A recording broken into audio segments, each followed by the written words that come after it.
Hi guys, welcome to Sri Lanka Developer Forum May Meetup. So today we have Dilani Alwis talking about Terraform, and she will be just guiding through what are the things on Terraform, and it will be kind of an introduction. And I think she will be starting right now. Dilani, over to you. Yes, thank you, Fikri. Yeah. Yeah, let me share my screen. Hope you guys can see it.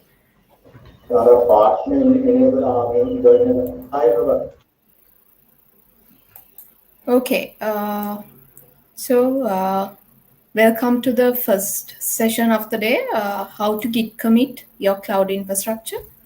So when you hear, I'm sure that each and every one of you is pretty comfortable with the term git commit, because in our day-to-day development work, we use some sort of a source controlling to manage our infrastructure.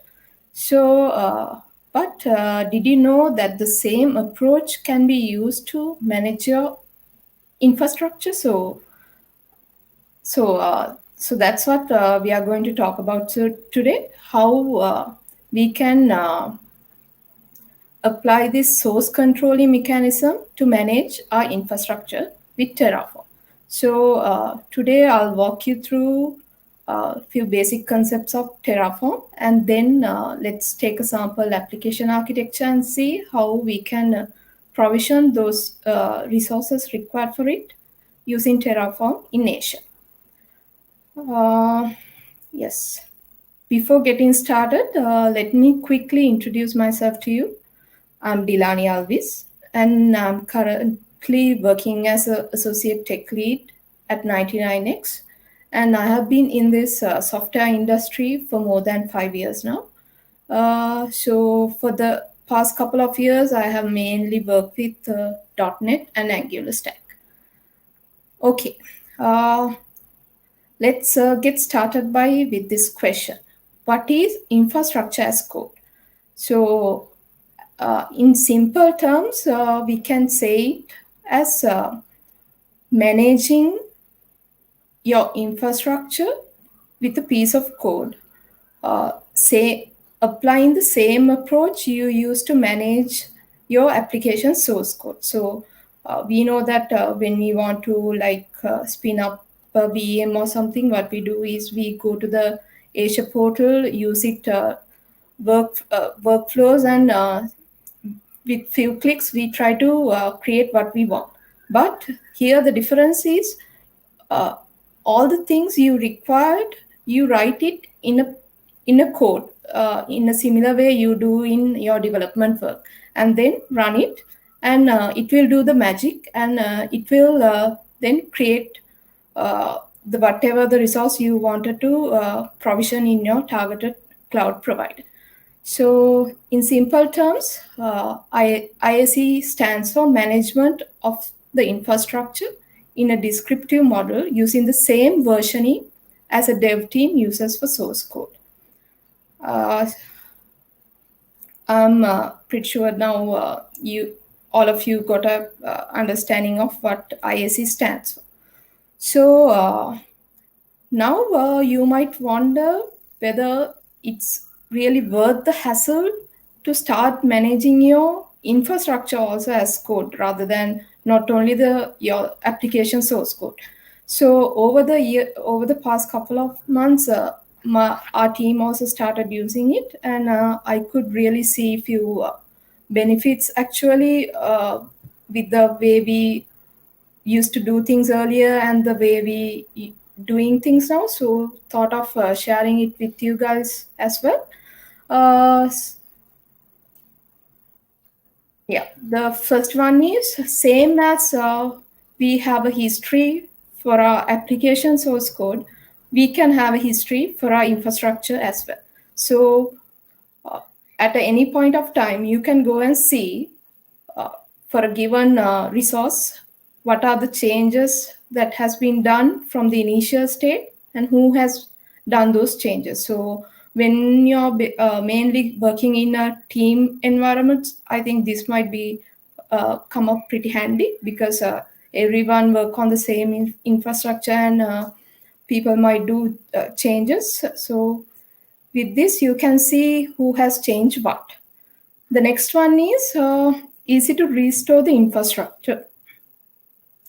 So if I elaborate this more, so when we do some changes for an existing resource, sometime it might crash the application, or the application might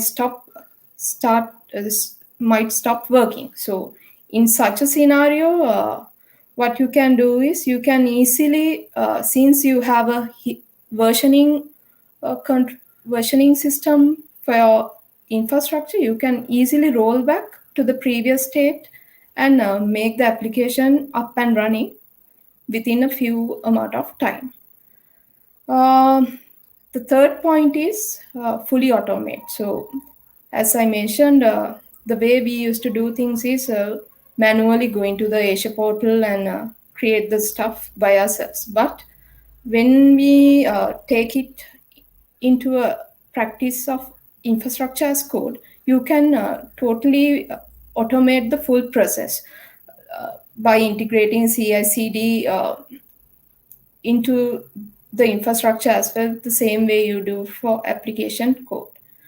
And this is also something that we adopt from development practices. So since the infrastructure changes go in as code, we can incorporate a review process to see, okay, the things are in order before actually applying them into your cloud provider.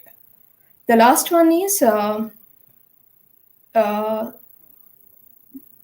ability given for you to validate and test the resources beforehand, and avoid the issues that can be happening deployment. So for an example, in our team, we have multiple environments like dev, stage, in prod, likewise. So for each, so when we are coming up with a new service, we have to go and create the basic infrastructure required for it in all the environments. So once you have tested and a validated piece of code for a particular environment, then it would be simply a matter of changing the environment details and deploy it to the other environment, and through that you can avoid the last minute surprises it can give you.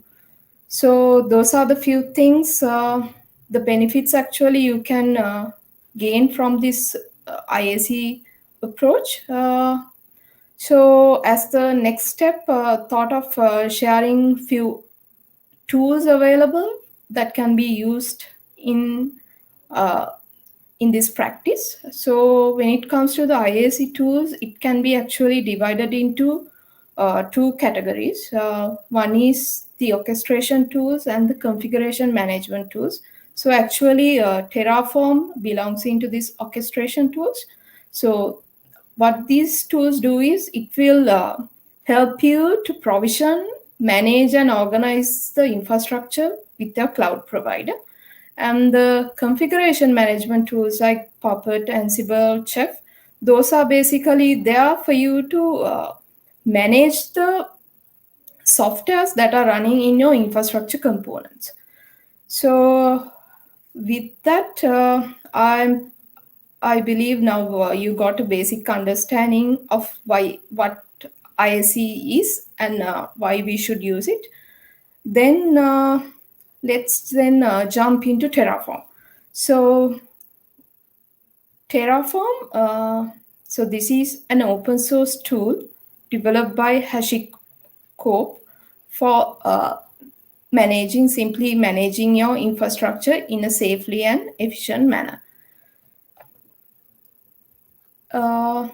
Yes, so when I was talking about the tools available for IaC, I show a couple of tools that can be used for the orchestration purposes. So you might wonder now, out of all those options, why we should pick Terraform. So thought of giving you few overall comparison with the ARM templates to see why we should go with Terraform. So one of the major things, the advantage I may say that comes with Terraform is it gives you the ability to review the changes that you're going to deploy beforehand. So you can see what are the changes that would be actually happen in your cloud provider at the end uh, before actually applying those changes. So with ARM templates, we doesn't have such a facility. So that is something one plus point for the Terraform. And the next point is the cloud provider support. So we know that ARM is only targeted for the Azure environment, but with Terraform, you can work with multiple cloud providers like Azure, AWS, and many more. And the third point is when it comes to the readability, I may say Terraform has a really good readability and maintainability because Terraform uses a language called HCL. So it is a very easy to grab and language. When it comes to the ARM templates, we are using JSON structure to specify our infrastructure now. So when architecture, the cloud architecture is very complex, so you know that this file also become very complex and it's really hard to track and find out things. But with Terraform, it is quite simple and it has this feature called modules. So I think in the next session, you would be able to get more insight about it. With that, Terraform gives us a high readability and a maintainability. And the next point is when it comes to destroying and resources, Terraform comes with a command. So we can simply run it and bring down the whole infrastructure. But with ARM, we doesn't have such facility at the moment. And the last point is collecting data from outside. So when we are working with a cloud infrastructure, we might sometimes want to access information related to data sources within that cloud provider, like DNS zones and RBAC roles, etc. So Terraform gives us a feature called data sources where we can simply access the information that we need from the resources that are already existing in the cloud provider. Okay.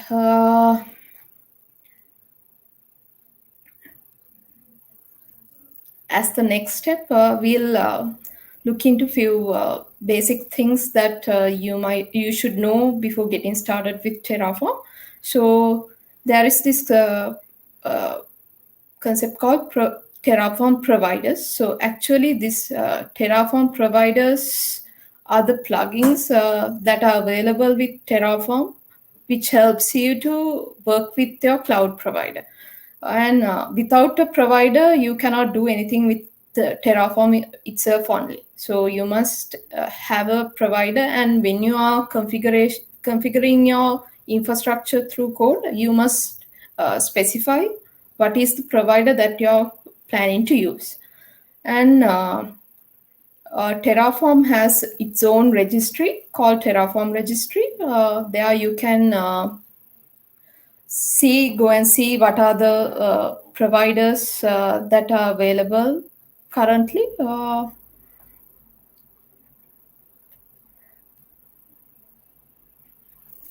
Okay. When we actually start using Terraform, there are four stages that you should follow in order to get your infrastructure in place. So let's see what are those stages are. The first one is code. So at this stage, what you do is you write the configuration files with the details of the resources that you plan to provision, and also you have to give the details about the provider that you are planning to use. So once the code is in place, as the second stage, what we do is we initialize this Terraform provider. So in order to work with the targeted provider as the first step, what you should do is initializing it. So it is a one-time task unless you plan to change the version of the provider. So once you initialize it one time, you can use it. You don't have to run this command again unless you plan to update your Terraform provider version and all. And once the Terraform provider is initialized, then we come to the plan stage. This is when I was talking about the comparison between Terraform and ARM templates. I said that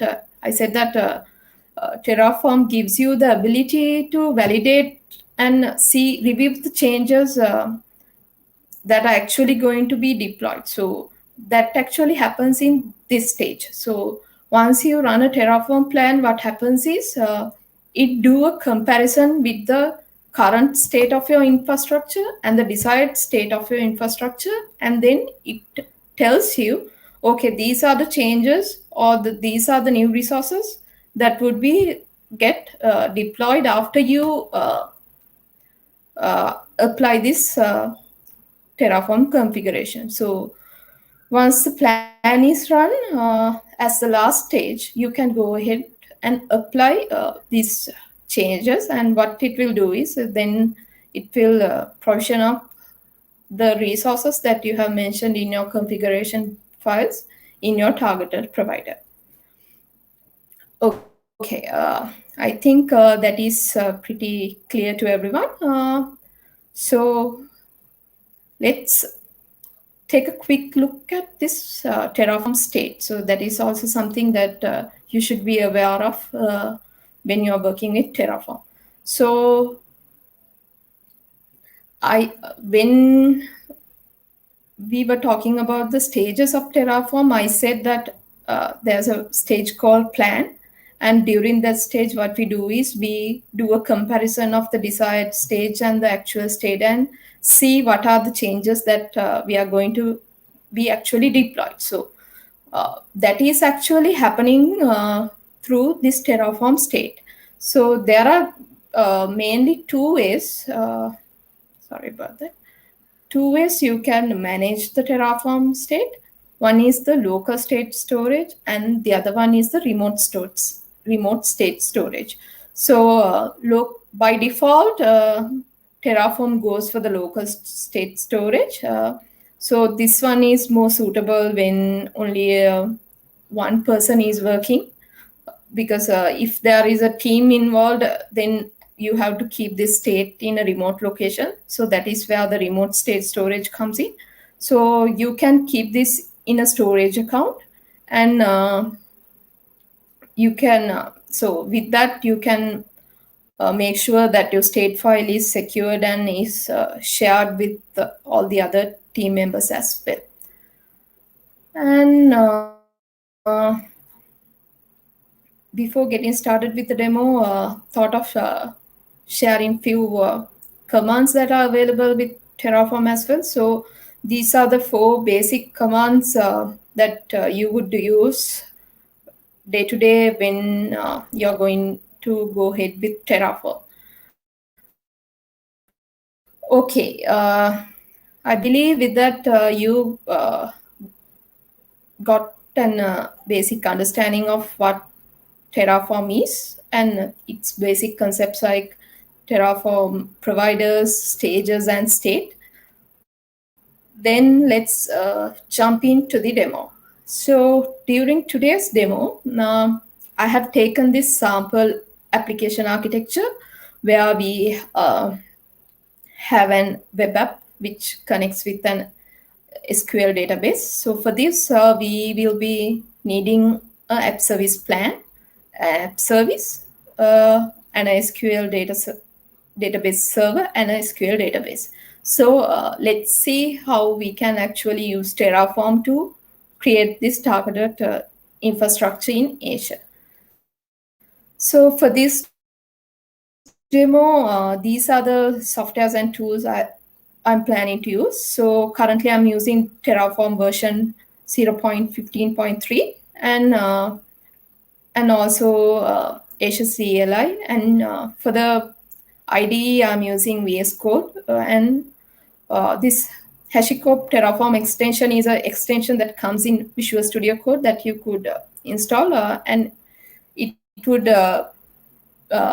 make your Terraform work pretty easy. So the URL at the bottom is it's a repo that I'm planning to publish the sample code that we try out during the demo. So in a later time, if you need it, you can go and take a look at it. Okay, let's get started then.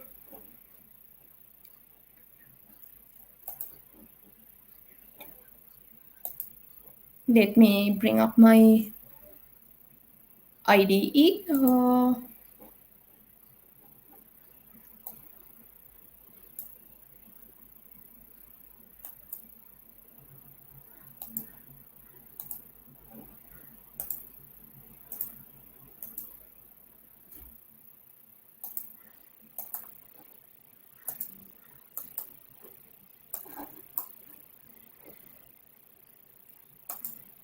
Can you guys see my screen?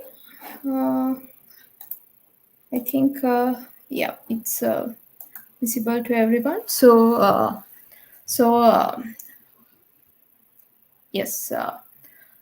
So I'm inside a folder called Terraform. So that is normally the structure that we follow in our team when we are planning to Terraform a certain application. We create a folder called infrastructure, and then within that folder called Terraform, and we put all our configuration files over there. So as the first step, let me create a Terraform file. So I usually name them as main file. So where all the integration of the services happen. So, and the extension of the file would be TF. So likewise, I'll be creating a Terraform file to hold my configurations. And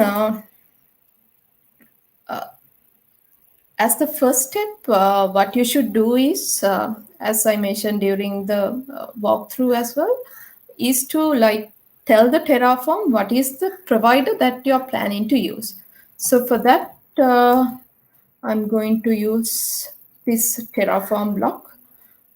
And inside that, you can see there is another. So all these suggestions are coming up from the extension that I have installed for the Terraform. So it is pretty easy. It will guide you through what's need to be added and so on. So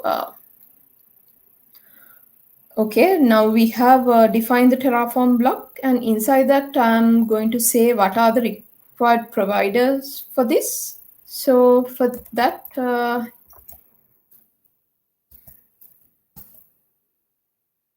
okay. Dilani, shall we increase the font size a bit? Yes.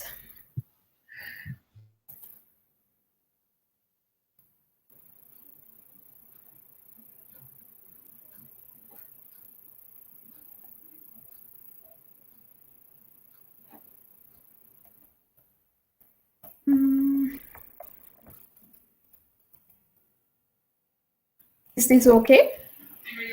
Yeah, that's good. Yeah, okay. Sorry about that. Okay. So for the source, we are going to use the provider from Ashiko, and the provider would be HRM. Okay, I think I have done a mistake there. Yes. So you can actually go into the Terraform site and see what are the available providers. So for this example, I'm using this Azure provider. Yes.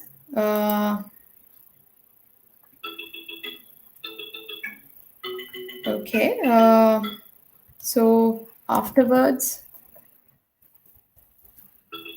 I'm going to mention what is the version of the Terraform version of the provider that I'm using.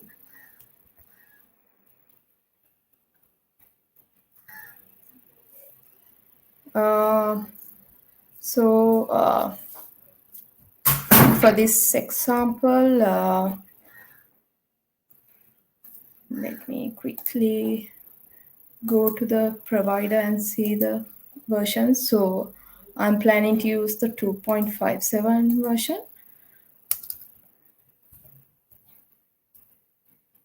Yes. So likewise, you can define what is the provider that you're planning to use, and then you can also mention the version of the Terraform that you are planning to use, so which is 15.3. Okay, now we have told Terraform what is the provider that we are planning to use, and then as the next step, we have to configure our provider. So in our case, it would be HRM, and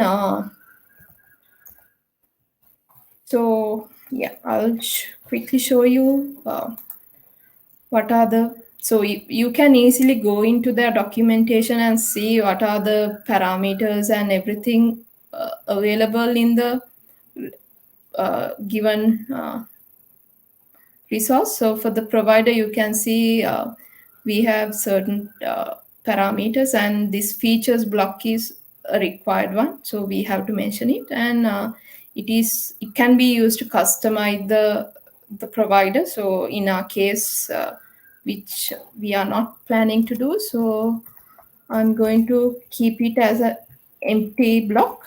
And also you can mention the subscription where you're planning to add these resources into. So for the moment, I'm going to keep it blank.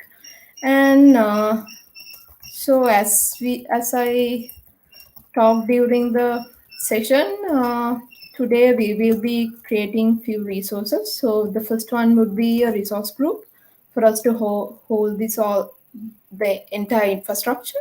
And then we would need a app service plan, and then I'm going to need an app service. And as the next step, let's create a server. And finally, a SQL database. So these are the things that we are mainly we would be provisioning today. So let me add the code block required for the resource group as well. So so now the Terraform provider is in place. So when we are going to use any resources within the provider, you have to use this resource block. So you can simply type resource and then pick what is the resource that you are planning to deploy. So you can pick the HRM resource group. And the next parameter we have here is an alias you can give to this resource so that it can be used later on in your configuration code. So for this, I'm going to name it as SLDF RG. Okay. So we know that a resource group should have a name. So let me name it. So this is a structure that we follow when we are naming the resources. We mention the project name and then the service and the environment and what is this resources. So the next one is the location, and I'm going to provision this in East Asia region. Okay, so now our provider is in place and a one resource configuration for one resource is in place. So let's try to go and initialize this and see. So I have gone into the place where I have this code, and you have to go to the folder path from a PowerShell. And so the first step I would be doing is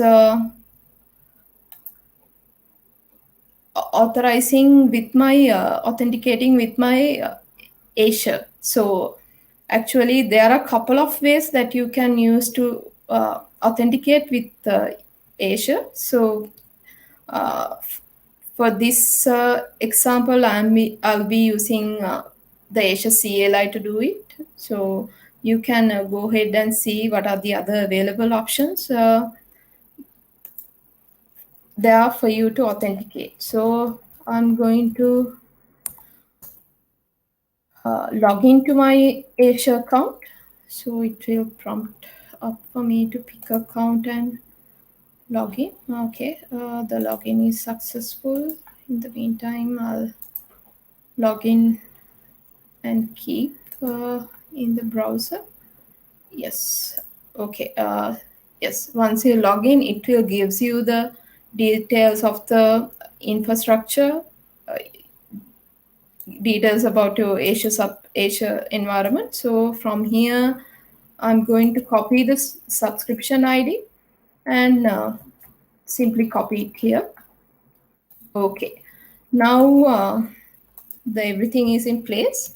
So now the configuration, the coding is ready. So what we'll do is next is the initialization part, Terraform init. I might say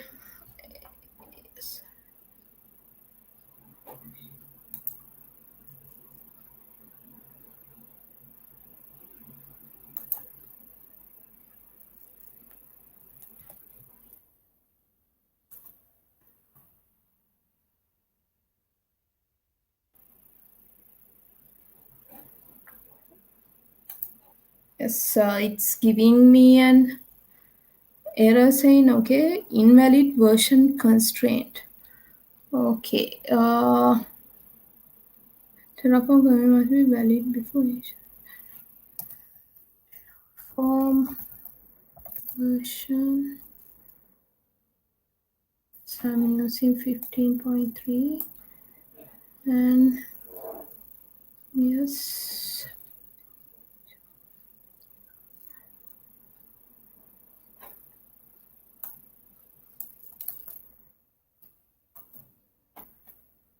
Okay.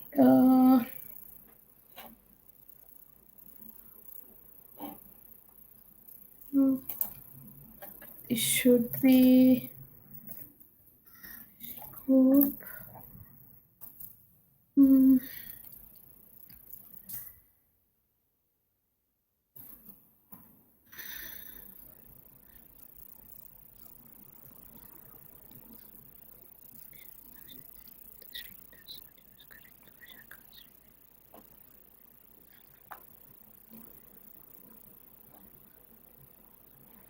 Okay,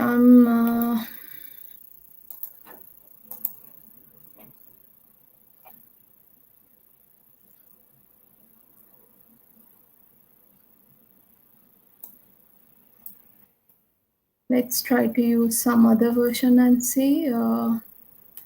I actually tried this version out and it didn't give any troubles at the moment.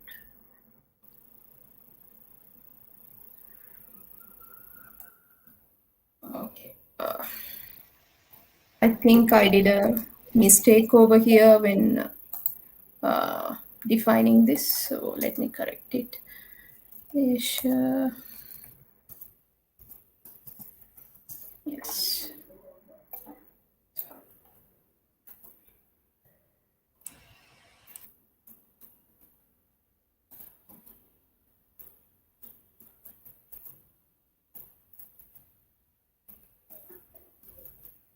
Yes, I think it should work now. My bad. Yes, so it is initialized in the backend. You can see in the logs, it is given out what is happening right now. So it is installing this HRM provider, this version. So it will take a bit of time for that.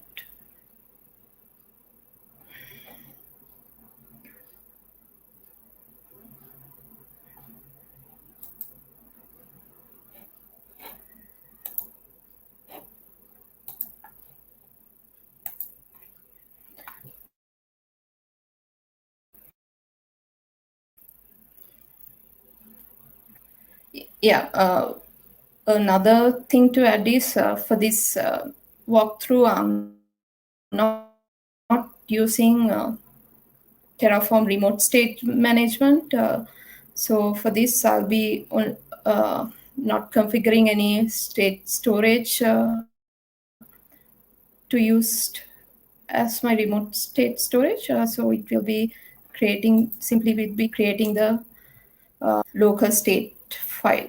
Okay, so you can see the Terraform has been successfully initialized. And if you see now, you can in your folder structure, you can see a new folder was added.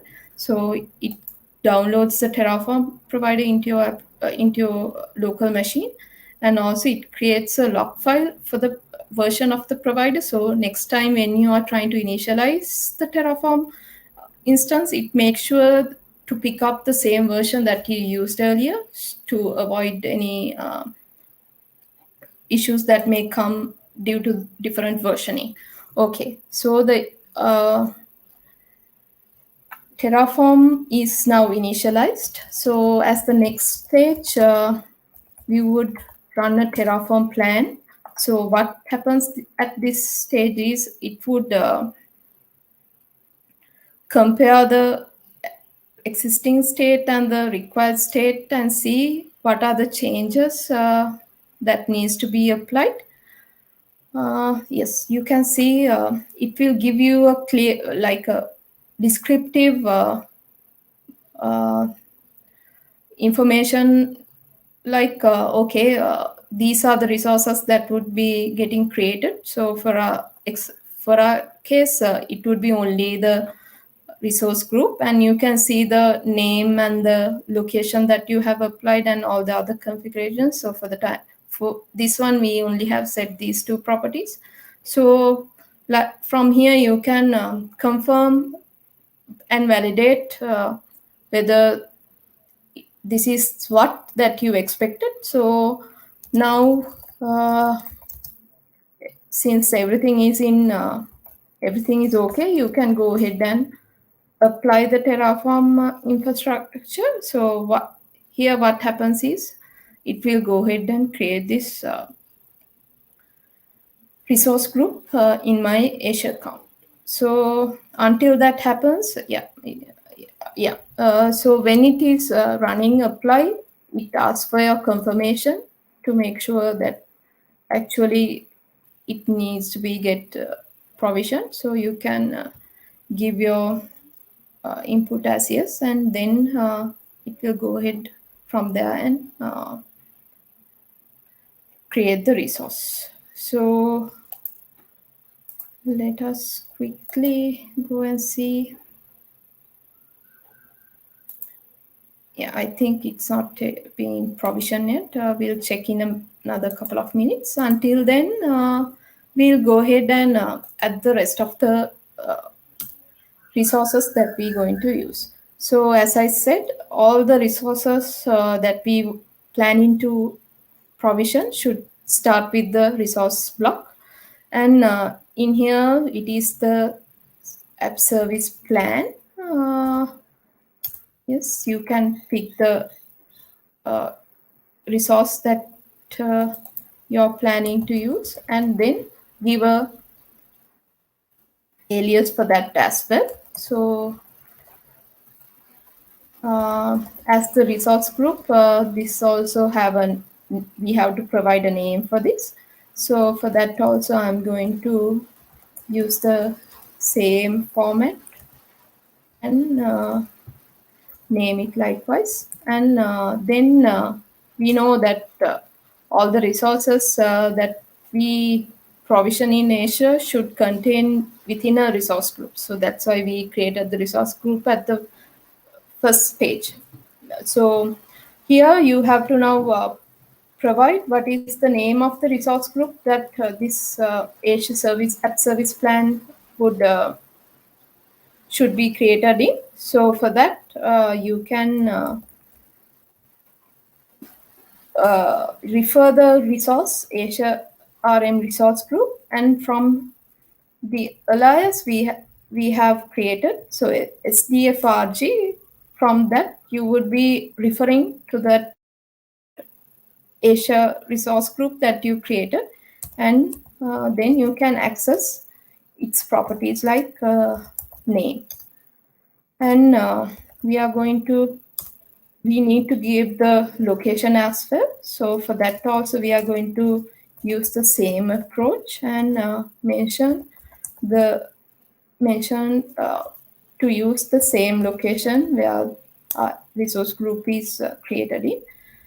And yes, so you can quickly go to the documentation and see what are the required properties that you have to mention when creating certain resource. So when it comes to the app service plan, you can see the name, resource group name, location.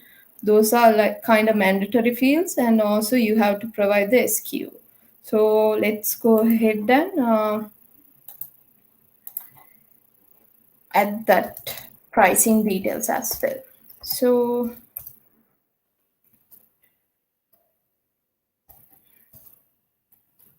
I'll be using S1, and then you have to give the size, and it would be standard. So the values that has to come into those properties of in their documentation, so it's easy for you to go and see. So yeah, okay. Now app service plan is in place. And one more thing is you can see now these terms SDF, TF, session, dev, those things are getting repeated again and again. So in normal day-to-day, if we are in a coding work, what we would do is we would create variables for this and then refer to those variables whenever we need it. So with Terraform also that is possible. So you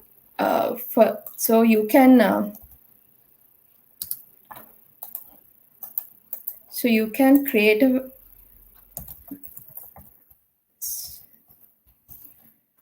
variables file to hold your variables.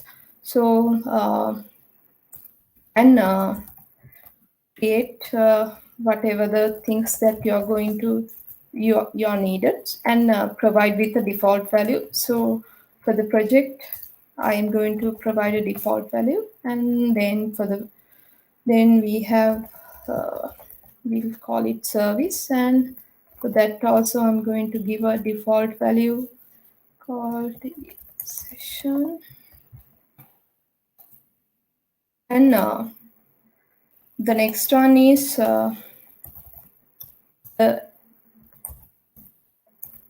environment.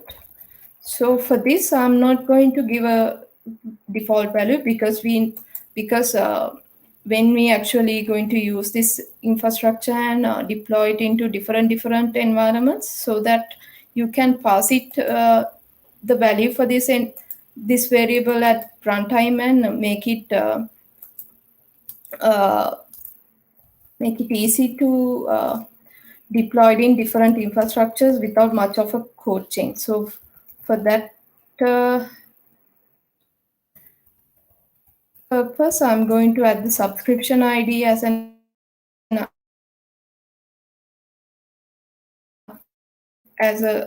variable. So this thing at the runtime you can define, and you can easily then use the same Terraform code to be applied in multiple environments easily. So you can then in your code refer to this using this var.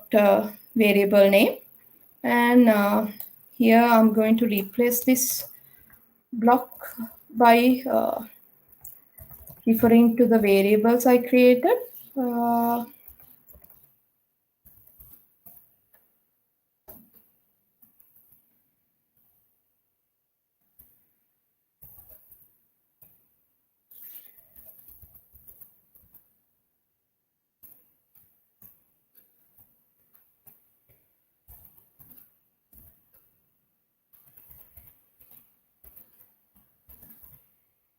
So this is going to be the same for this as well. So I will quickly replace it with it. So likewise you can easily manage variables and values that are used many times in your configuration files through this. So as the next step, I'll be creating the app service.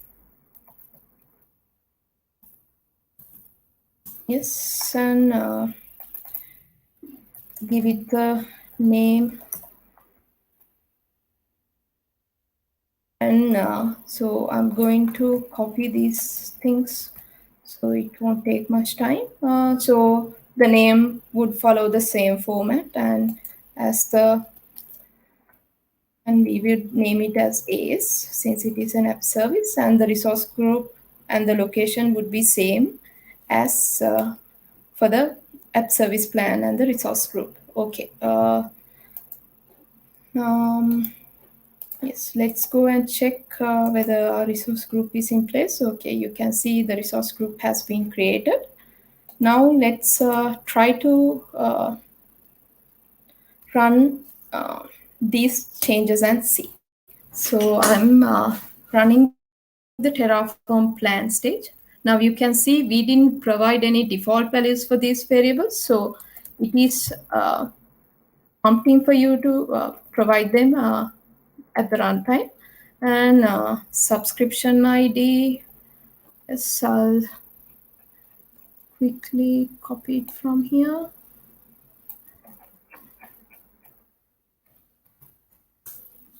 Yes. Okay, so you can see now it is giving me an error. So what it says, I'm missing a required argument. So yeah, so we know that when we are creating an app service, it has to be contained within an app service plan. So when I'm writing the file code for the app service, I only mention the name, resource group, and location, and I haven't included the app service plan details. So you can see the Terraform identifies it at the planning stage itself and tells you, okay, these things are missing and you have to correct it before actually trying to run this.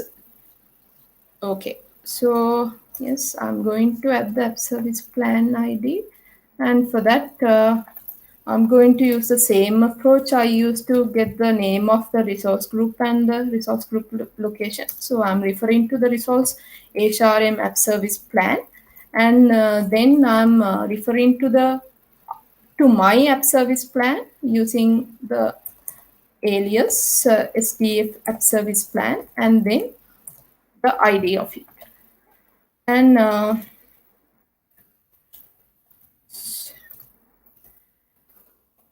I'll add a app settings as well for us to see, and put the value development here. Okay, so now the code is in place. So let's try to run the plan once again and see. So earlier we provided the values when the planning was running, and you can do another change and provide the values for these variables when you are actually running this code. So you can give the environment as dev, and then also you can specify the subscription ID.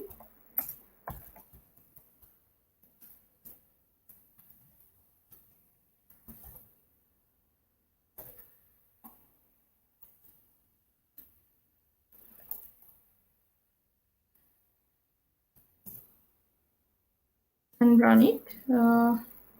So it will not prompt for you to provide the values for these variables now, because we have given it with the plan command itself. Okay, so this time no errors, and it will give you a quite descriptive detail about the things that we are planning to deploy. So if you scroll to the bottom and see, you can see it says only 2 things to change, 2 things to add, and no changes to be done for the infrastructure. So these two changes would be the app service and the app service plan. So this actually happens with the help of the state, Terraform state I mentioned. So it compares the current state. So the current state would be we are having one resource group, and the desired state is to add 2 more resources like the service plan and the app service. So it tells us, okay, there are 2 things to be added, and it gives you like the detail of it, the name and the location and the configuration we have provided. So let's go ahead and apply this change as well. So I'm going to use the same way and provide the values with the command itself. So I'm going to Terraform apply and mention the environment and the subscription ID, and it will now go ahead and create the app service and the app service plan. Okay, one more thing to mention it in there. So yes, it asks for my confirmation. Okay,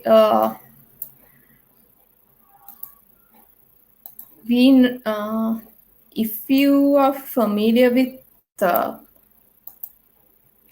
what you call ARM templates, you know that when we are deploying resources like app services and app service plans, there's a dependency that the app service plan should be created at first for you to create the app service. So for that, we use this depends on block to mention which that the app service depends on the app service plan. So the app service plan would be created at the first stage. So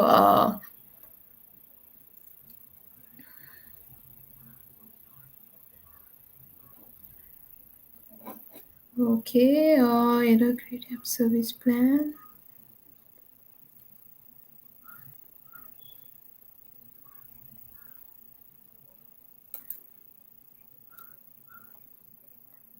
Okay, it is giving me an error. Okay.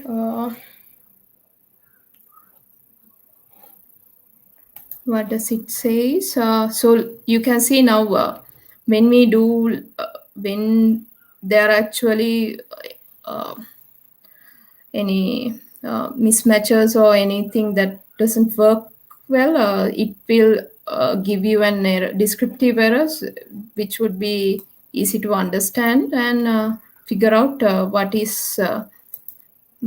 you have done. So the thing was I have so I mix these two values.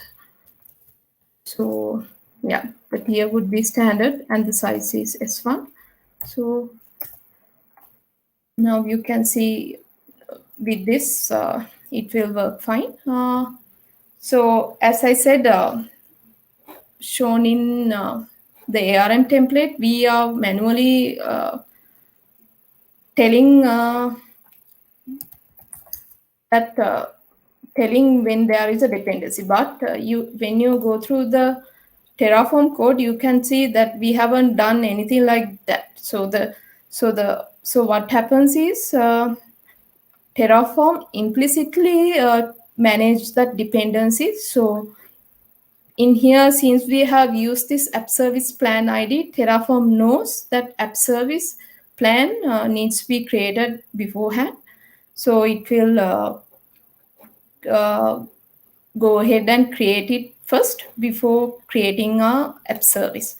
So if you have a look at the logs, you can see that it's actually creating the SDF ASP, the app service pan at the first stage before start creating the app service. So that is another thing with Terraform that you should know, that it manages those dependencies by itself.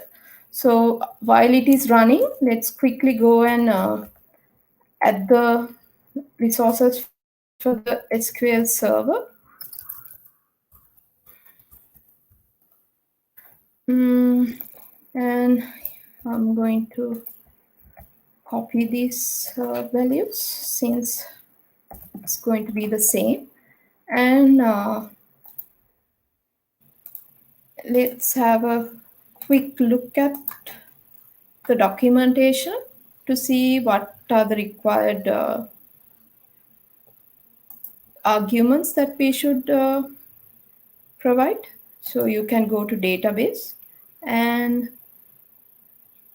here you can pick SQL Server and then go to the argument reference. The name is required, resource group, location required, and the version is required, and these two, administrator login and password, are required. So yes, we have given those details. So for the version also, you can see from here, it gives you what are the values that Terraform accepts at the moment. So in my case, I'll put it as 12. And then the other one is the administrator login. So since these are like sensitive information, so we have a practice like we not hard coding them in a file. So for this also, what we do is let's create two variables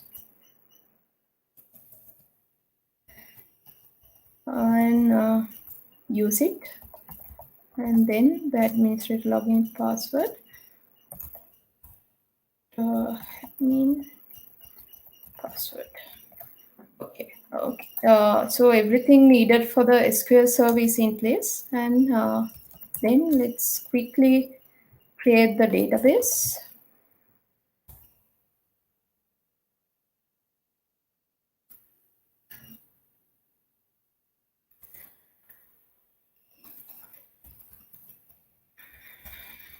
And let me copy these details since it's going to be the same. And so we know that database should be contained within a server. So we have to give the server name, and for that we are going to use the same approach and refer to our SQL Server from the alias and give it the name. Okay, so the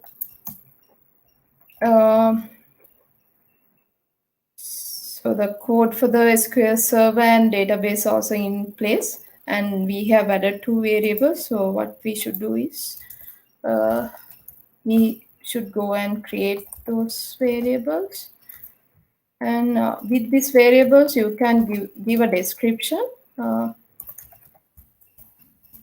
get an understanding for the one who is running what needs to be provided here. So let me create another variable, min password.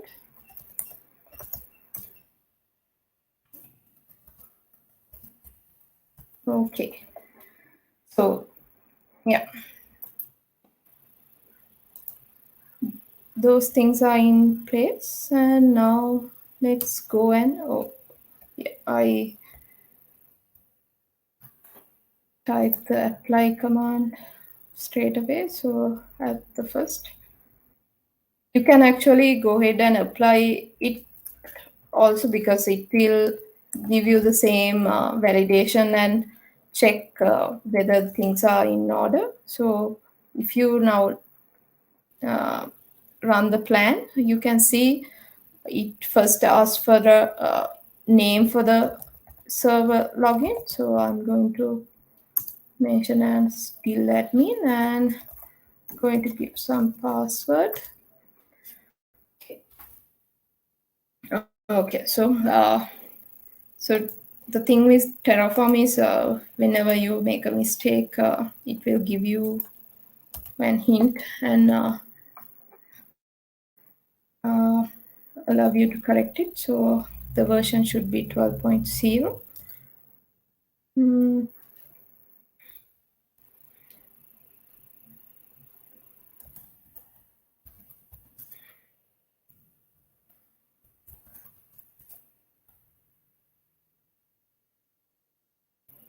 So while the plan is running, let's go and check in our resource group.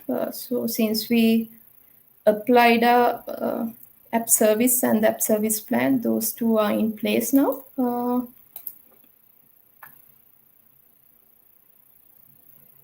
Okay, so here also now it says there are 2 things to be added, since we didn't do much of a change to any other resource. So to show you how this happens, let me quickly go and change this location to East US. So earlier it was East Asia. Now I'm changing it to East US.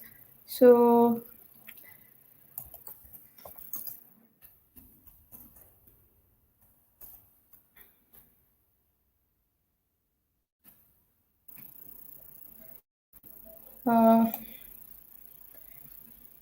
if you can guess what would happen over here. So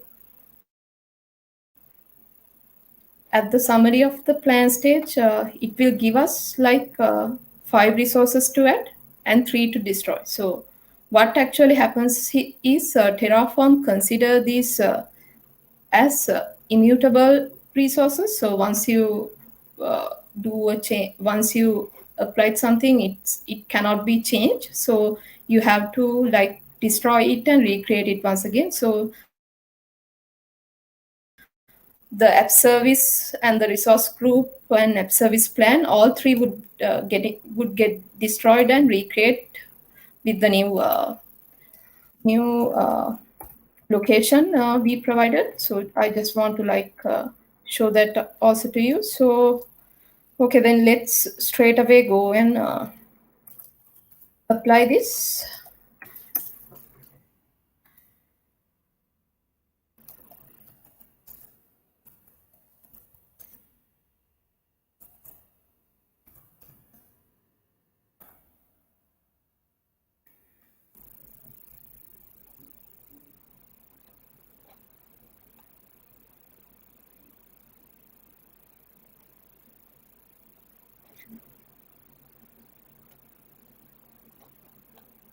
Okay, 2 things to add, and I'll give my confirmation. Until it is getting created, let's go ahead and take a look at the services with provision. So you might remember that we add a setting. So let's go to the configuration and see whether it is there. So you can see the environment application setting has been added. Dilani, we have 5 minutes to wrap up the first Yeah, session. yeah, yes, all, yeah, yes. So yes, with you can see now the these things, the new SQL Server and the database. Still, the SQL Server is getting created.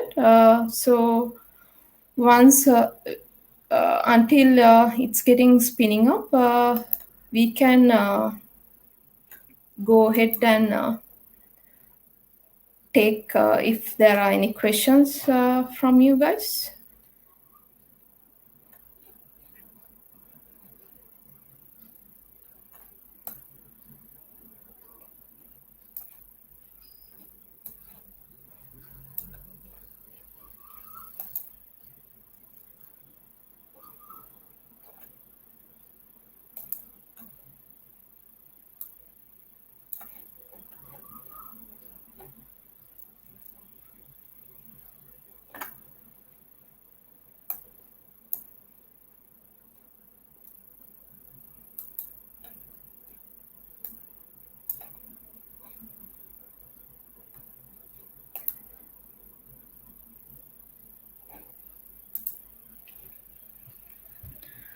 Okay, seems like there are no questions. Is it, Hansamali?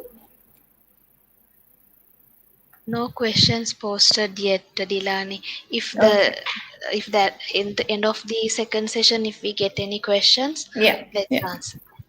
yeah, that's fine. Okay, so it will take a bit of time for to create. So the one last thing I want to tell is the usage of the Terraform destroy command. So once when you want to bring down the whole infrastructure, you can use it that command and clear out all the uh, resources that you spin up with the configuration. So yeah, that might come up handy when you want to bring down all the resources related to infrastructure.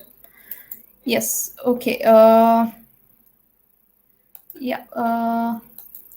I hope you were able to grab something from what I've been doing with the examples. Yeah, I think you can hear me, right? And Yes. yeah, there was a quick question, I think, from Facebook, and he wanted to know whether this is C sharp. I think he's like a bit confused with the language you are used. Okay, actually, no, as I mentioned at the beginning, so this is a language called HCL. It is developed by the HashiCorp itself. So uh, it's somewhat similar to JSON format, but not exactly like that. So you can take a look at and see if you search on in the Google as HCL, you would be able to Okay. see. Yes. Yes. I think there's another one. I think whether we can use this Terraform to a CI/CD pipeline. Yes, actually, it is possible. So in our team, we actually have set it up. So with the project management tools and everything you use. So in our case, we use Azure DevOps. So there we have set up pipelines. Oh. So specifically telling to trigger on this specific path. So as a practice, we use a specific path to include all the Terraform files, and Okay. You can create the pipelines and make it happen. Yeah, Okay. that is possible. Yeah. Thank you very much for your time, Dilani. And it Yes. was like a very exciting session because it's live coding. That's we always wanted. Live coding is always best. Thank you for time. I think next will be from Kasun. I can't see you, Kasun, yet. Is Kasun there? Yes, Yes. okay. Hi, Thank Kasun. you, Yeah. guys. Yeah. Thank you. Yeah. Hi, Kasun. Kasun is Hi. an MVP. I think we don't have to just like introduce him. He's MVP now. He's recently joined Ascentic as a DevOps architect, right? No, senior DevOps engineer. Senior DevOps engineer. So he'll be taking on this what Terraform. Now we just learned about what are the things, basic things about Terraform, and he will be taking it to next level. So the stage is over to you, Kasun. Okay, thank you. So, Fikri, one thing, the people can ask the questions from YouTube, right? YouTube plus Facebook. Okay, cool. Yeah. Thank you. Okay. Now I'm sharing my screen. Can anyone verify the screens? Yes, let me check. Yeah. Yes, Okay. it's visible. Yeah. Cool. Okay, so for today's from my session, I will give you guys a little bit of advanced topic on Terraform. So in my session, I will discuss about how we can use Terraform for reusable infrastructure as a code mechanism. So that means we can use multiple times with the same infrastructure deployments using Terraform modules. So there's a concept called Terraform modules. So we are going to use Terraform modules to create a reusable infrastructure as a code to deploy multiple resources for multiple times and multiple environments, right? So a little bit about myself. So I'm a cloud enthusiast. So I have 8+ years in experience. Then I'm certified in Azure, AWS, GCP, and Kubernetes as well. So yeah, you have my blogs here. So I frequently blogged on these two. So you can find me articles about cloud and cloud-related technologies. So my LinkedIn profile is here. So if you are like to add me into your network, you are welcome to add me. So these are the details you can add from the LinkedIn. Okay. Now let's go into the let's first we see what is the Terraform modules do, right? So in the previous session, you guys learn about how to create a Terraform file, then how we can execute the Terraform through Terraform apply, then plan those commands, right? So in that demo, previous demo and the session, you see that we are using one single templates, right? One is main.tf, then the variable.tf and variable.tf files, right? So we are going to put all of our infrastructure in one single template called main.tf, or you can divide it into multiple times, right?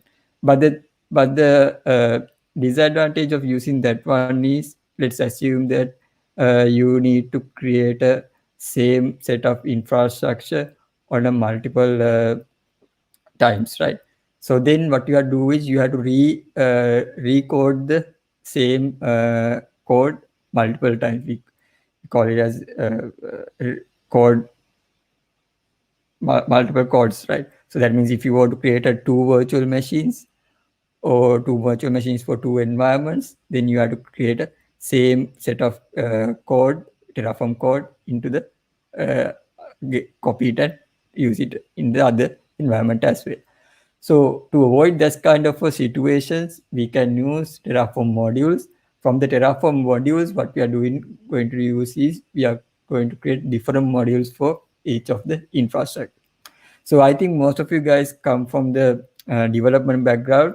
So you guys know about classes, and then inside the class you have different methods and different functionalities, like So this Terraform module is also the same kind of a concept. So what we are going to do is we are creating a specific module for a specific resource. Then we put all of the functionalities and infrastructure we need to deploy for that specific module inside the module. Then we can call it from the a different root module or another module to deploy that child module. So it's kind of like you're calling a class from your class from a different place and create an instance of the class, right? So that's the high level overview of the modules, right? So let's see how it's going to work on the with the Terraform. So in the Terraform definitions, they define Terraform modules as a logical abstraction of top of some resource sets. That means inside one single module, you can have multiple resources defined, right? For in this example picture, you can see that in the compute, we have different modules like compute, database, then networking, shared resource likewise. So inside the compute, you can create all of your compute related resources. So there are no any rules saying that you should name these modules as compute, database, or service types. So you can name it as your environment. Then inside that environment, you can create another module saying that these are the compute resource in that environment. Likewise, you can create a child modules inside the specific modules as well.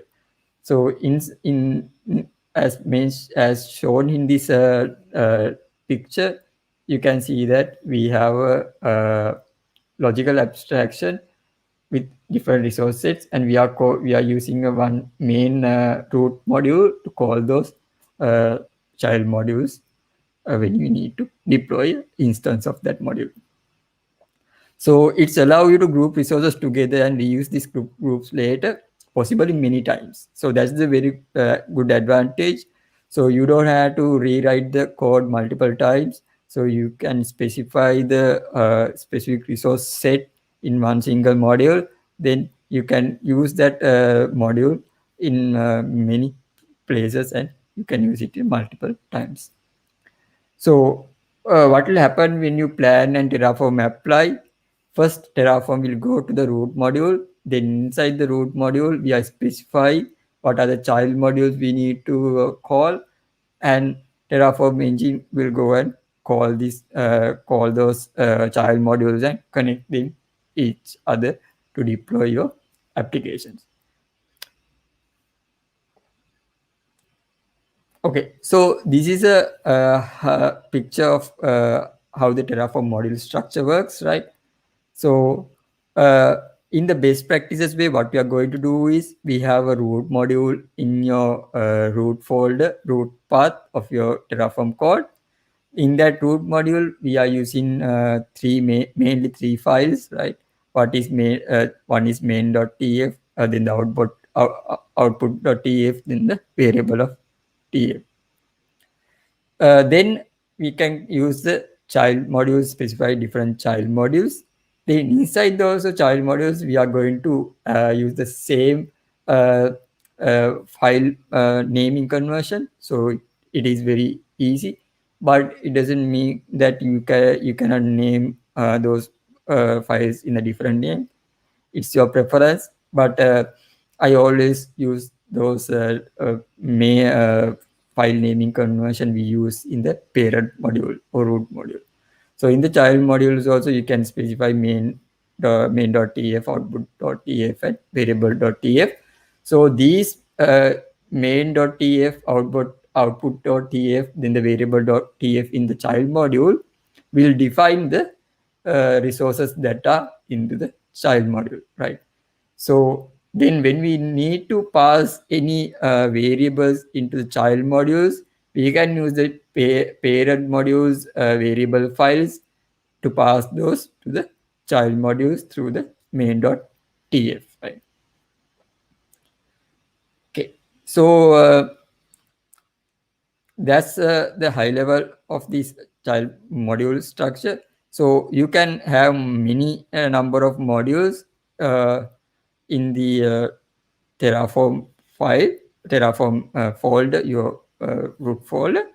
Then you can call those modules in whenever you need to create an instance of that module. Right? So I don't have much presentation here, so I will straight jump into the demo. So then you can guys understand how it's going to work on here, right?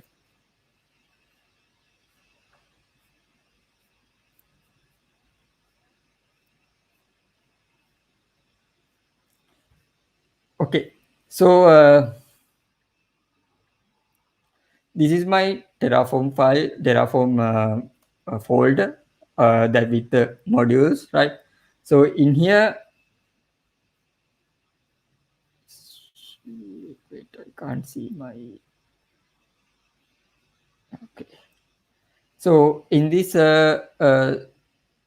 folder, you can see that there are a couple of folders and your Terraform files. So I will go explain each of these file one by one. So some files are explained on the previous sessions as well. So I will explain that files that are not mentioned on those previous sessions, right? So I think most of you guys know that the main.tf. So this is the root folder main.tf. So these folders are the modules, right? So in this main.tf is a place we are going to call our modules by using the modules declarative in the main.tf, right? Then we have another file called provider.tf. So it's a good practice to define different export your provider details into a separate TF file, not putting into the main.tf file. So therefore, I am using a separate TF file called provider.tf, and I add all the provider related configurations here, right? So here you can see I'm calling my tenant IDs, then the subscription IDs, everything from the variables file, right? So here we have variables file. So in that variable file, we are specified the variables that we need to pass for the main.tf, right? Then we can use another variable, another file called variable.tfvars. So we usually use we are not source put edit the variable.tfvars to the source controlling. So we can use this variable.tf to pass what are the variables you need to configuration variables parameters you need to pass to the variable.tf, right? Then I have another file called locals. We are using locals for if you want to do looping, then if you want to do static configuration, you need to add to the Terraform. So we use locals, right? So I will show you the how we are going to use locals in the in our Terraform. So here in the locals, I have some specific local local configurations such as prefix, suffix, then the RG prefix, then the subnet prefix, and the different subnets prefix, right? Then I have NSG rules. So I need to have add multiple NSG rules. So therefore, what I'm doing is I'm creating a local with the NSG rule configuration for one for RDP, then one for HTTP, and this NSG rule for a specific NSG called Web NSG. Then I have another local with the business tier NSG. So I am giving a different rules in that NSG local. So we can use this local to loop to create our multiple NSG rules at once without typing a multiple configurations in the Terraform. Right? So backend configuration. So if I using I didn't mention here backend anything, but I will show you a very cool thing with Terraform Cloud, how to manage a backend with Terraform Cloud. So therefore, I didn't mention the backend information here. But if you are using Azure storage as a backend, then you can put here the backend configuration detail. So that when you run the Terraform init and Terraform plan A apply, it will use the your backend location to save the state configuration, right? Okay. So now now I think you guys have a understanding about what are the files and configuration files in our root folder. So I always name like this, like root, then what is the path file name. So this is very useful when you are using multiple files and you are not getting distracted where the files is and those things. So it will very helpful which file you are now in to identify which file you are working with, right? So then let's jump into our module files, right? So in this case, I'm going to deploy a virtual network with 2 subnets. Then I'm going to deploy 2 virtual machines into each of these 2 subnets, right? So that's my basic infrastructure. So for my need, so I'm going to see how it's going to deploy, right? So for that, we need to have few resources. One resource is compute resource. Then we need to have a networking resources, and we need to have a resource group resource, right? So in this folder structure, when you look at this folder structure, you can see that I have a folder called compute. Then I have another folder called networking. So those 2 folder contain compute resources in the compute folder and the networking related resources in the networking folder. Then you can see another folder called shared. So this shared folder we use for whatever the resources we are going to deploy are shared. That means like network storage, resource groups, then whatever the resources that are using globally. So these kind of a shared resources can be declared in the shared resource group, right? So first we'll go into the shared resource group and see what are the things that are defined in this shared resource group, right? So in the main.tf file, what I'm going to do is I'm going to specify my resource group, right? So in here, you can see the resource group is here, defined here. Then I'm going to specify these 2 mandatory variables, right?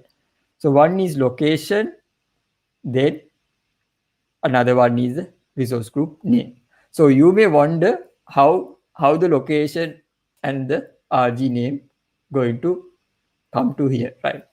So now I will show you how we can refer these variables from the root variable file, right? So in this main.tf in the shared folder, shared group module, you see variable.location, then the variable.var.rg name. So if you see in this shared file, there's another file called variable.tfvars. So if I go to this variable.tfvars, you can see that I'm specifying those variables, the same variables I mentioned in this resource group creation are mentioned in here, declared in here as a variable location and the RG name. So you may see, yeah, there's a variable defined. Where's the value, right? So you may wonder how the value is coming, right? So that's a good question. So what we are going to do is now we'll jump back to the root folder, root main.tf. Then we'll see how we can pass those things into the our shared module, right? So here we are going to create a separate declarative called modules. Then we can give the module a name. So this module name can be anything, right? So for the naming conversion simplicity, I name it as a shared, right? Then this source is very important. So you have to give the path of your module folder. So in my case, it is in the same root folder, root location. So that's why I put /share, right? So when the main.tf folder, main.root module will go and call this module, it will go to the shared source location to provision those resources, right? Then in the variable file in here, you have specified RG name and location. So we need to pass those two variables from the main module. So that's what I'm doing here. So I'm specifying the RG name, then the location here. Then we are going to pass our variable here. So this is way I construct the RG name using locals and the RG name variable in the root RG name variable, right? So this RG name var.rg name is coming from the root variable file, right? So here you can see the RG name. So and I'm specifying that same thing in the my variable.tf file. So when you want to change the resource group name, what you have to do is you have to simply change the RG name, resource group name in the RG name variable in the variable.tf. Then it will pass it to the variable.tf. Then this variable will pass to the main.tf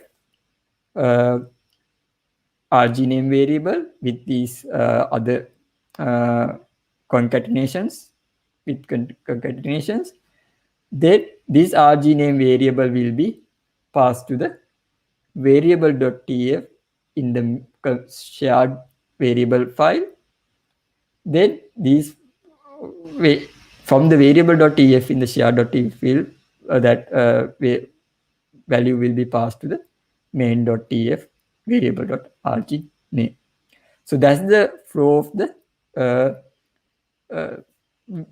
variables flow of the working in the modules, right?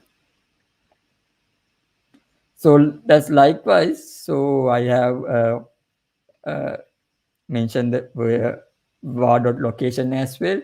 So it's also coming from the variable.tf, right? So here also you can see the location. So it will come to the variables, then it will pass to the main.tf location variable, then it will consume by the main.tf in the shared file, shared module, right? So all the modules are worked like that. So whatever the variables you define here in the modules inside variable files, variable.tf file in the modules folder should be declared in the main.tf file, right? So for example, if I define a variable called tags here,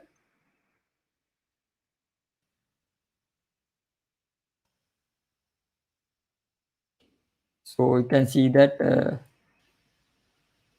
my ID will give me a warning saying that you have missing variable here. So you have to specify the tags here, right? So whatever the variable you define in the shared shared module variable.tf, it should be passed to the from the main.tf in the root module. I will delete this one.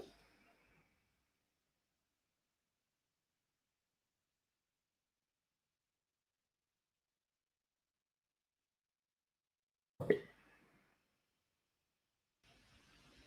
So next we will see what is the purpose of output.tf file in each of the module, right?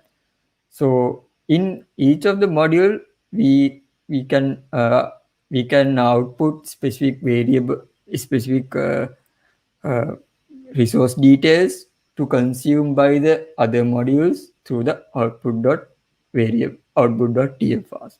So in my case, so this RG name should be needed to create a compute, databases, and any other networking resources, because those resources need to specify a resource group name, right? So what I'm doing now is from the output, I'm specifying a variable called, I'm outputting a variable called RG name. Then I'm giving which value should be outputted to the from the shared module. So in this case, I'm outputting the my resource group name. So when other modules need to consume this resource group name to their module, you can simply specify it on the root module, and it will be passed it to that specific module, right? So let's see this kind of a scenario. So in the main.tf file, you can see the networking module. So under the RG name, so I'm going to pass the output resource group name using the module.shared.rg name. So the path we call is on the modules, the shared modules, the RG name. So it will go and consume the name, and it will pass to the networking module like this, right?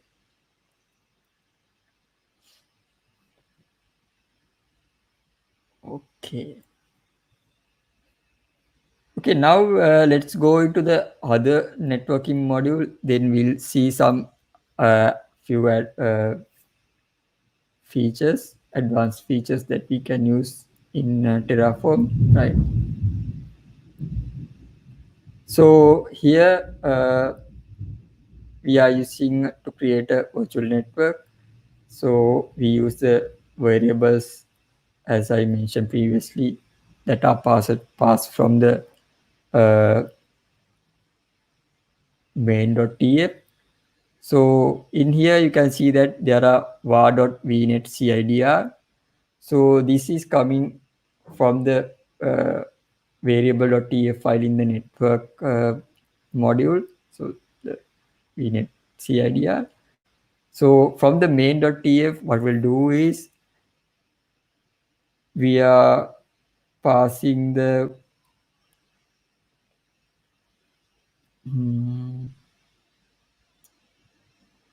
vnet CIDR through the var.vnet right? So then we are using locals to pass like subnet prefixes, because we specify those subnet prefixes in the local. So we can use those prefixes to call from the local and pass them as a variable called web_subnet_prefix in the network module. So this variable will take the value from the local and pass it to the this subnet variable resource creation. So these things we discussed on the previous sessions as well. So how to do interpolation like this. So when I'm going to the below the network security rule creation. So this is the place we are going to use the for each feature in the Terraform, right? So if you are not using to for each feature in Terraform, what you are doing is we need to create the same Terraform block into the whatever the number of resource SQL rules you need to create, right? So if you have 10 network rules you need to create, then you have to duplicate the same code 10 times. So what you are going to do is we are going to avoid those kind of a multiple code code creation, and we'll use for each feature in the Terraform to create the all of our three or two, in this case this network subnet use two rules, so to create these two rules in one specific code block, right? So to do for each, we need to specify the for each tag here. Then we have to give the your configurations. You need to pass it to the for each, right? So in that case, this case, I'm using a var.webnsg_rule variable. So let's see how those network rule configurations are coming to this var.web_nsg rules variable. So the same mechanism, go backwards, go to the variables file. So in the variables files, let's see nsg rules here, right? Then we'll go to the main.tf in the root folder. Then we'll see how it's going to pass. So okay. So then here you can see that web nsg rules equals local.webnsg rules. So here what you're going to do is it's taking all of your configuration for these nsg rules from the locals. So let's go and see in the locals. So in the locals, I'm going to specify in the locals, I'm consuming this web nsg rules configuration set for my nsg creation, right?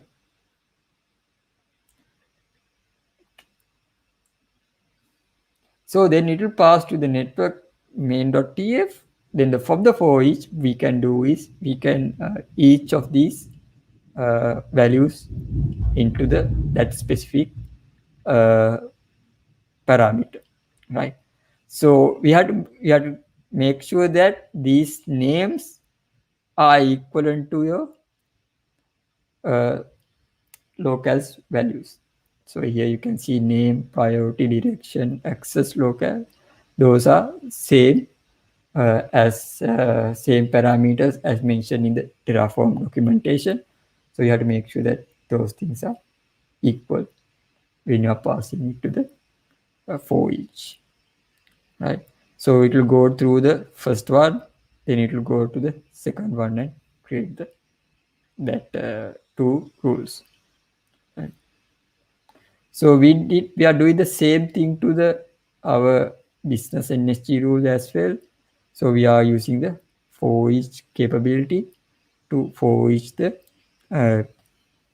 business NSG rules are mentioned in the local. So there are three. So all of the three NSG rules will be created from this specific code block without duplicating the multiple code blocks for the security rules, right?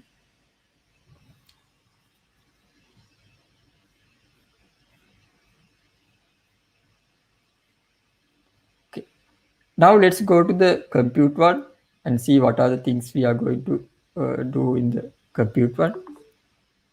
So it's a very basic Linux virtual machine I'm going to create, right?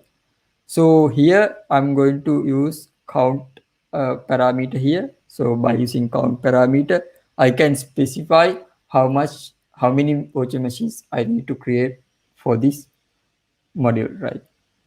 So then from the count index, I'm going to use as count index to specify loop those multiple virtual machines creation, and at the end of this module run, it will create the number of virtual machine is specified in this variable var.vm count, right?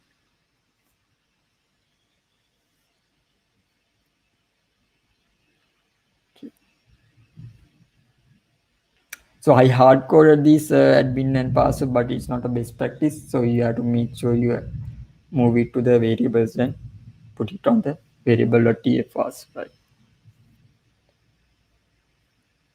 Okay. So now let's go back to the main.tf and see how these modules will be valuable when you're creating multiple instances of the same resource, right? So here, when it comes to the my compute modules, I have two modules here, right? One for the web and one for the business. So you can pass your configurations you need to pass for the web module.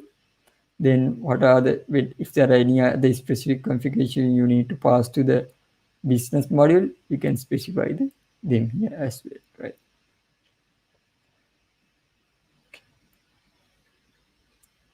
For example, we can change this VM count, right? So you can specify the different variable saying that you need to have a different number of VM counts for the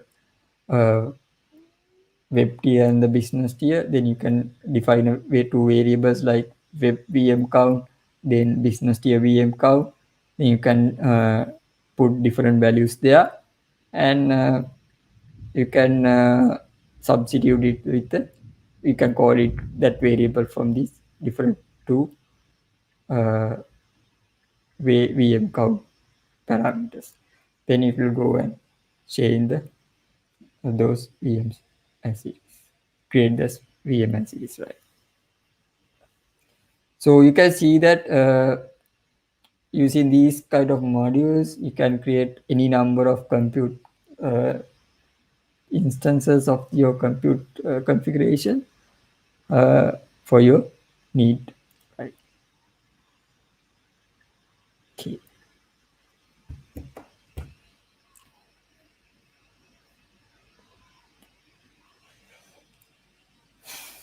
Now we'll see. Now we are going to deploy this Terraform configuration files, this defined configuration file into Microsoft Azure.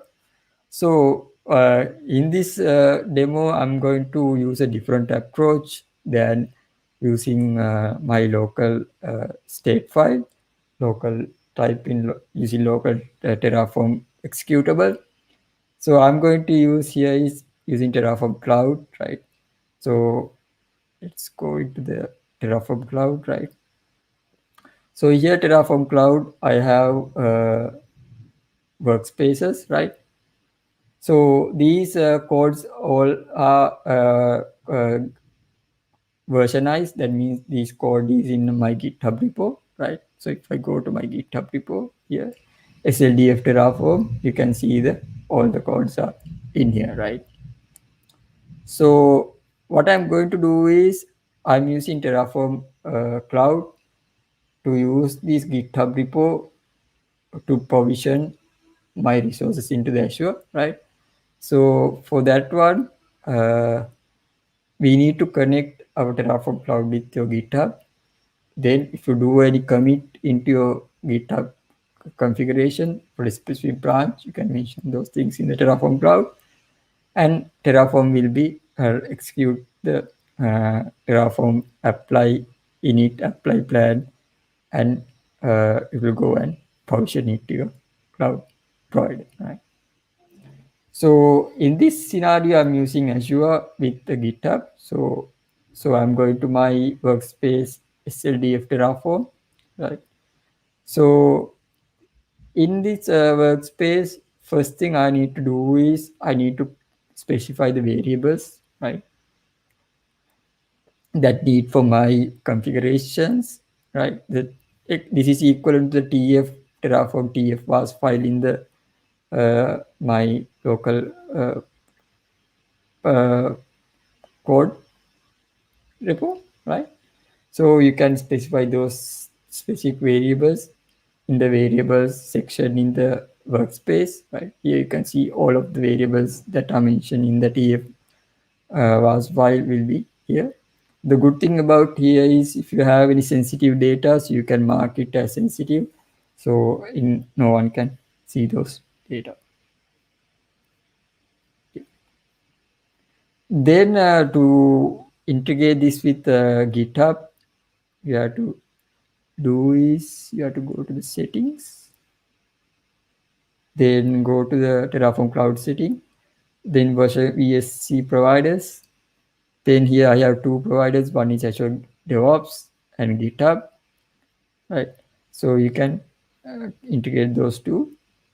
If you want to add other providers, then it's possible. GitLab, GitHub Enterprise, GitLab Enterprise also there, Bitbucket, and Azure DevOps and the Azure DevOps servers also there. So you can integrate your own code version control service to Terraform Cloud. Right? So now let's get back to my workspace. So in the workspace settings, under the version controls, then you can specify which repository you are going to use. So I'm going to use this my SLDF Terraform in my GitHub. Then you can configure these things as always trigger runs or only trigger as when specific file change. So those things can be configured. Then here you can see the which branch you need to watch to make watch for any changes. So it will, if there are any changes into that specific branch, it will trigger a workflow in this Terraform Cloud. Right. So that in the previous session, she mentioned about Terraform state file, right? So this is because Terraform state file is the most important file in the Terraform. So if you lost it or if you delete it, it's very hard to recover your state of the your infrastructure. So therefore, the best place we can use Terraform Cloud to store our state file. So if you are using this workflow mechanism by connecting your source control repository, the state file is safely stored in the Terraform Cloud with different versions, right? So you can go and check the changes in the TF state file. So, and if I using Terraform 1.14 onwards, you can configure your local backend configuration to the Terraform Cloud as well. So there's the one I configure. So this is the one. So you have to add these configuration into your Terraform backend file, and you have to log into the Terraform. You are good to go. Then your Terraform state will be stored in the Terraform Cloud. Right. Okay. Okay. Now,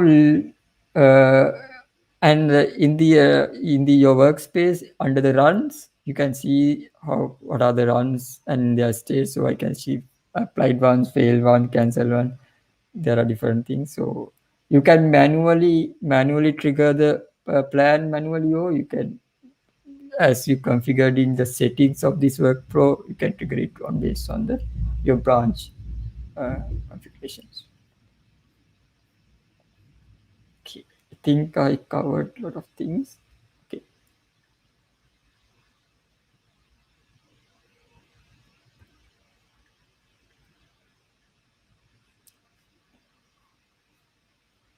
Okay, so here you can specify the Terraform version you need to, under the general of your workspace, you can specify the Terraform version you need to run, specific version you like. Okay. Okay, now we'll see how it's going to work. I hope the demo will be working. So we'll go and do some small changes like putting a comment like this, right? Okay.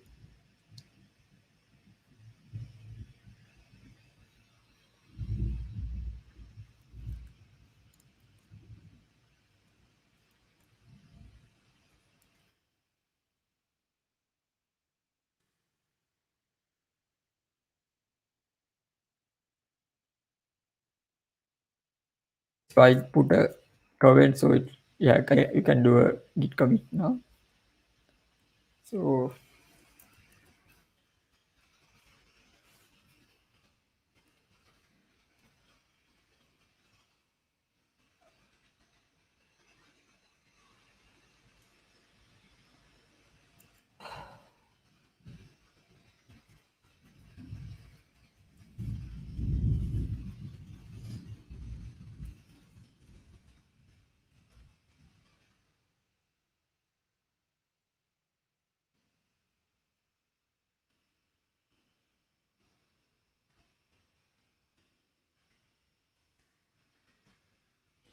push the origin main must touch.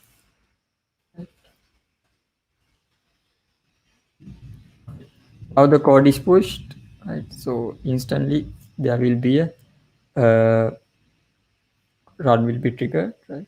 So if you go to here, you can see running a trigger. Right? So let me. Okay, no, sorry.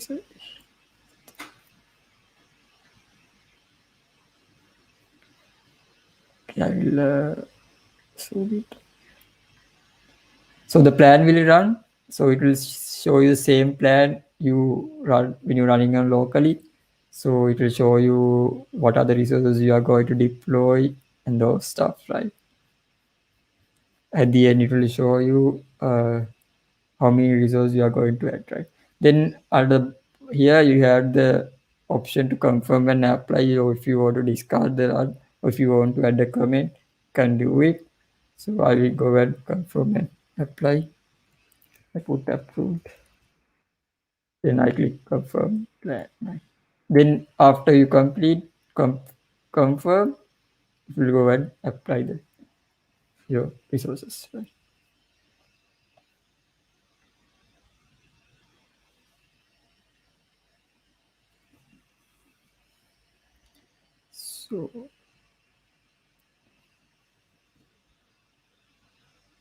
So it will create the resource group, then virtual network is creating, then NSG is creating.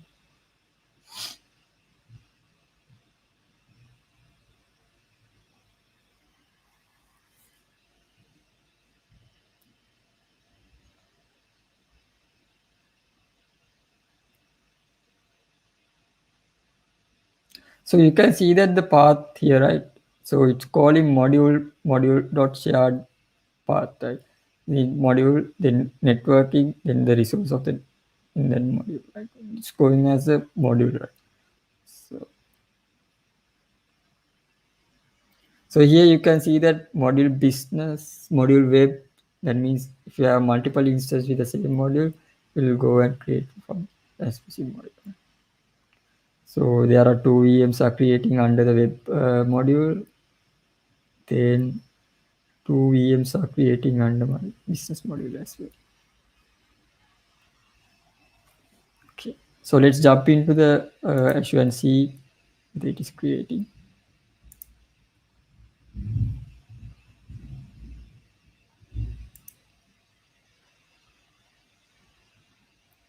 So there's a resource group called rg-sldf-dev. So when you go inside, you can see that all the resources are creating, right? So two NICs, two VMs for the business, and two industry groups, then the virtual machines, and all the resources are creating.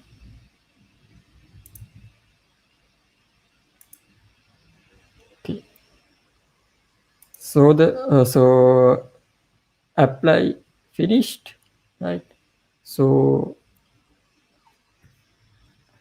what the good thing about here is you can get the notifications as well, right, to your email.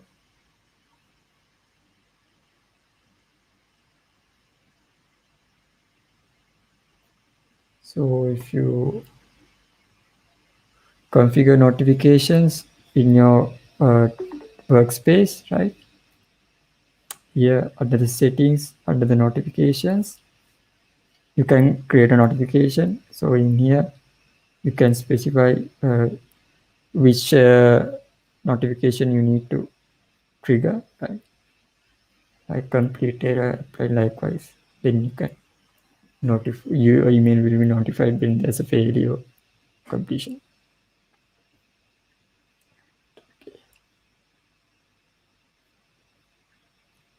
So the apply and the plan both are completed successfully. So as you can see here, you can see the resources are provisioned here, right? All the resources are provisioned here in the running state, right? Then if you want to see the state file, you can go to the at commit state file. Then you can see the state file detail as well. So because this state file has very sensitive data, so you don't need to share it with others. So it's a Terraform Cloud is one of the best place to keep it from out of public, right? Okay, so next I will show you how to destroy these entire infrastructure using destroy option. So if you are running in locally, you have the Terraform destroy command. In here also we have that option. But if you're doing in production environment, never do that. Don't do that. So it will destroy your entire infrastructure. So to do the destroy operation, you have to go to the under the settings, then under the destruction and deletion. So there's an option called allow destroy plan. If you didn't enable this option, you cannot run destroy plans. So if you want to do allow this, then click Q destroy plan. So in the description, you can see that it will say it will run in the plan destroy command in the Terraform and going to destroy the resources. So I go Q the destroy. Then you have to, as a safe mechanism, you have to give the workspace name. They give a warning. Then when you type, when you click Q destroy plan, you will go and trigger the manual destroy infrastructure plan, right?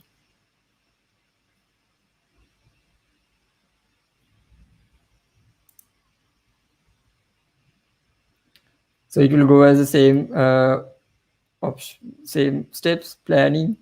Then they will ask you to accept it. And after you accept it, you go and destroy the entire infrastructure.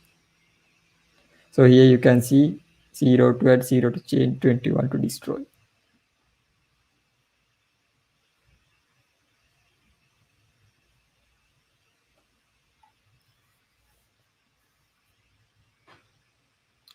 Okay, so apply pending. So I need to confirm this one, or you can discard the run if you done erroneously. So I will confirm this one.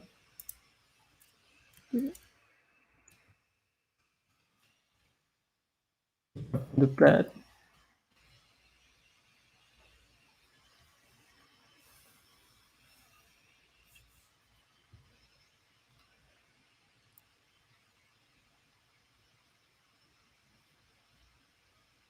Then it will go and destroy the entire infrastructure.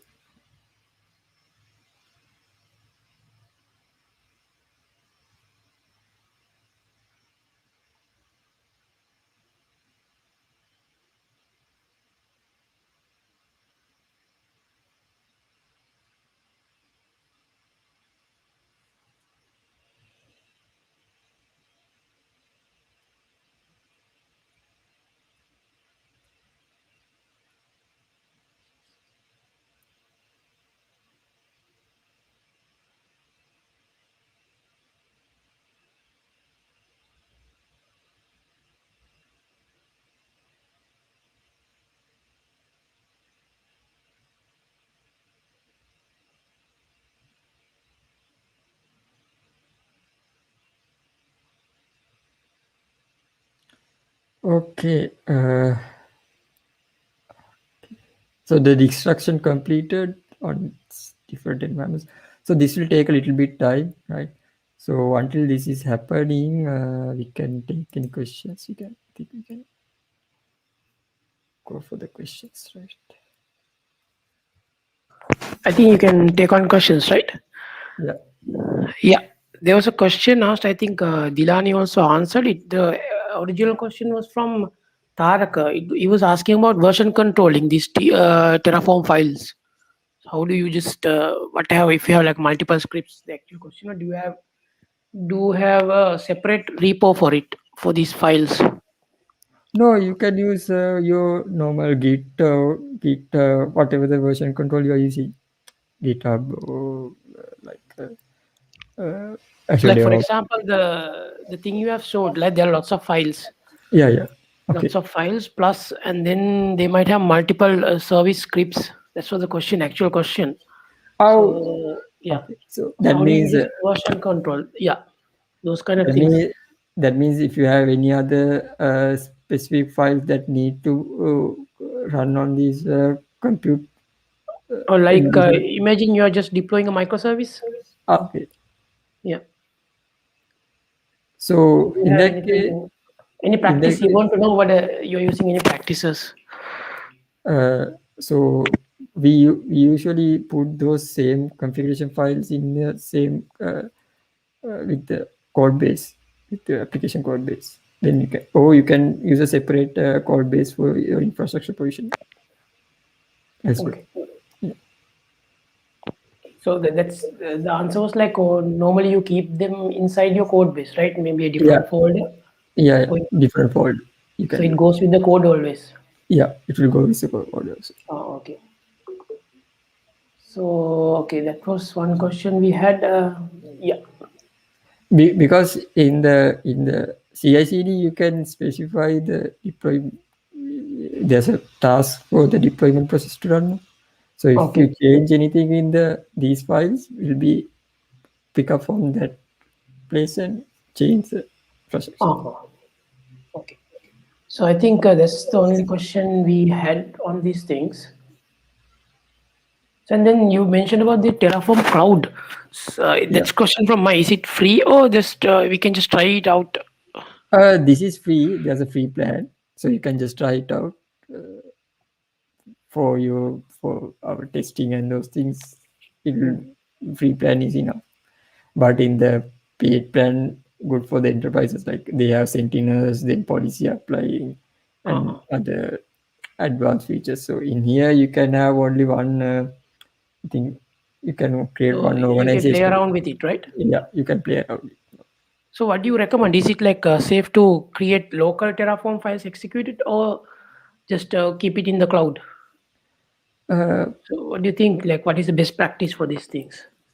Best practices is kind of like if you can. The thing is, you have to keep this TF state file in a safe place, right? Okay. So if you are just playing around, then it doesn't Matter in your local file path. But if you are doing in a production environment, then you have to use like Terraform Cloud to keep that state file. Or if you are using Azure, you can use Blob to keep the state file. So because if you are using a team, working with team, multiple peoples, then the TF file locking should be done. That means multiple times, multiple people can't change the same TF file at once. Should be okay. Yeah. So there's another question: how you storing the state file when you're automating through a pipeline? Yeah, good question. So what you can do is in Azure you can create a storage account, right?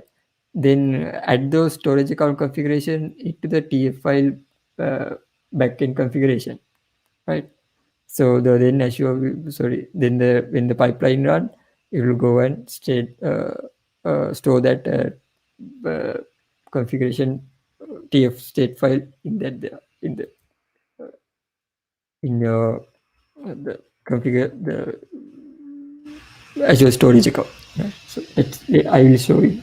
I think I can have.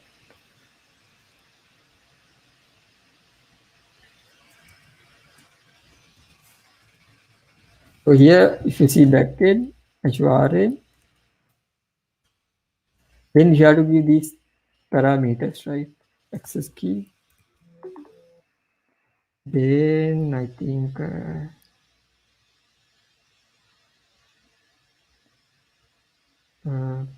endpoint, you need to give the endpoint. There are some configuration you need to give. Then Terraform will go and keep the Terraform backend TF state file in the Azure storage account. So Azure is the like if you host in a Microsoft cloud, it's Azure. If you are using anything else, you can use their own clouds to store these files. Okay. Yeah, that's right. So for using other cloud, they have their own. Okay.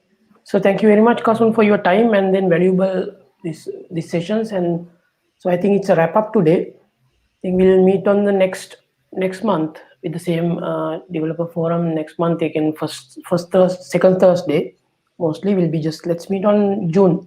Thank you very much, Kasun, and thank you very much, Prabhat, for giving us this opportunity on this streaming for us. Thank you very much for you as well. Thanks, guys. Thank you. Yeah. Okay, bye.